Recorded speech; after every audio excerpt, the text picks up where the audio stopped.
You've heard why the Amish live so long. Simple food, hard work, no screens, no stress, no poison in the air. It's a good story, it's just not the whole one. Because in one small Amish settlement in Bern, Indiana, some people are aging slower than they're supposed to. And the reason isn't in their fields, or their kitchens, or their faith.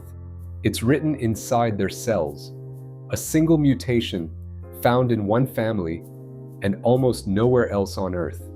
Tonight, we follow the DNA, and what it reveals about aging may reach far beyond the Amish. For generations, outsiders explained Amish longevity the easy way. Plain living, clean air, bodies kept moving from sunrise to sundown. And there is truth in that. But lifestyle has a ceiling. It cannot on its own add a decade to a human life while keeping the blood vessels of an 80-year-old as supple as a young adult's. Something else was happening in Bern, something the fields could not explain.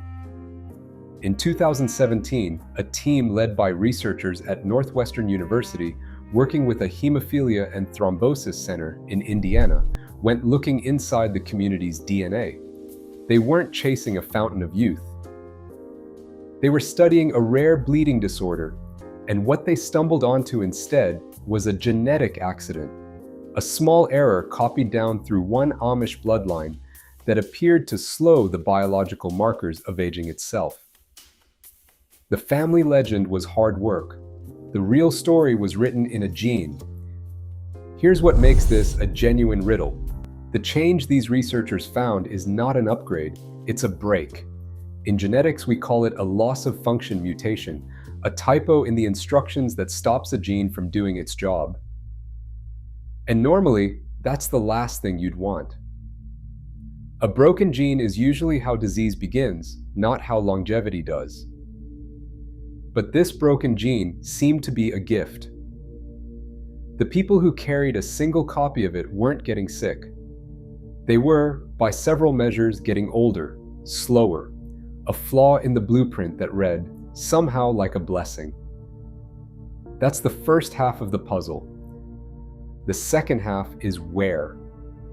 Bern, Indiana is a closed community, an endogamous population, meaning people marry within the group across generations. Geneticists have a name for what that does. It's called the founder effect. When a small group stays isolated, a rare variant carried by one early ancestor doesn't get diluted into the wider gene pool. It gets concentrated, passed down, doubled up, until what was one person's quirk becomes a lineage's signature. This mutation is what's called a private variant. The researchers looked and they did not find it in other Amish settlements.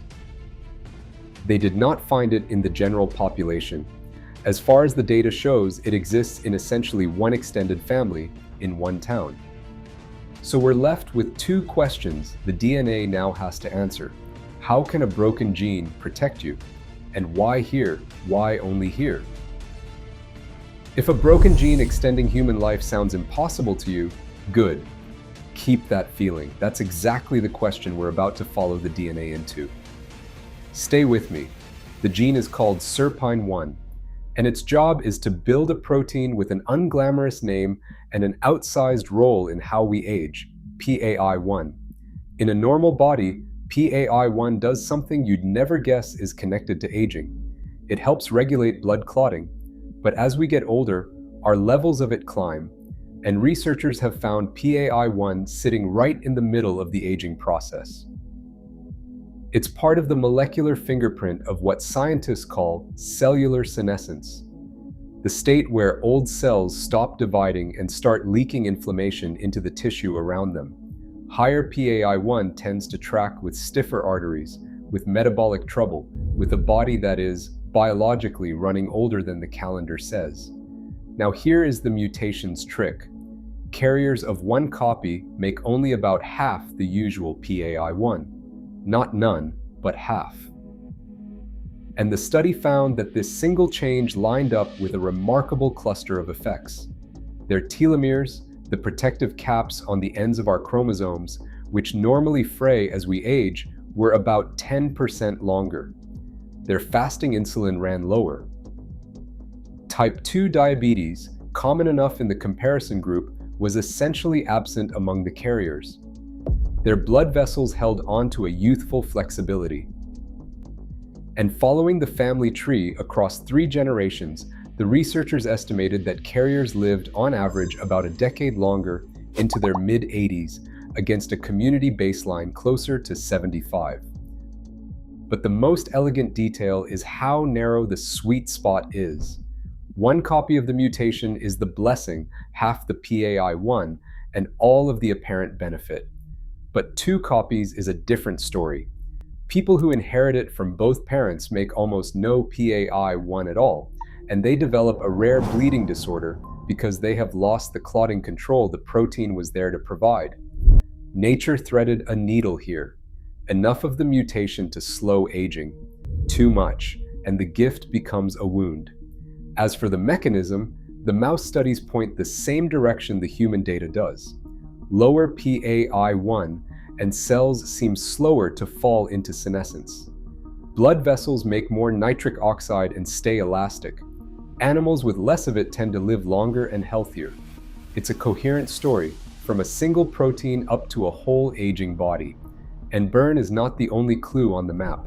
Longevity researchers have found other rare variants that bend the human lifespan. A change in the IGF-1R gene among some long-lived Ashkenazi Jewish families. Variants in FOXO3A that turn up again and again in people who reach very old age. The protective APOE2 form.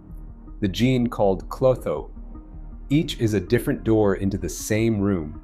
The Amish variant earns its place among them because its effect in this one community was so unusually clear. Now the honesty this deserves.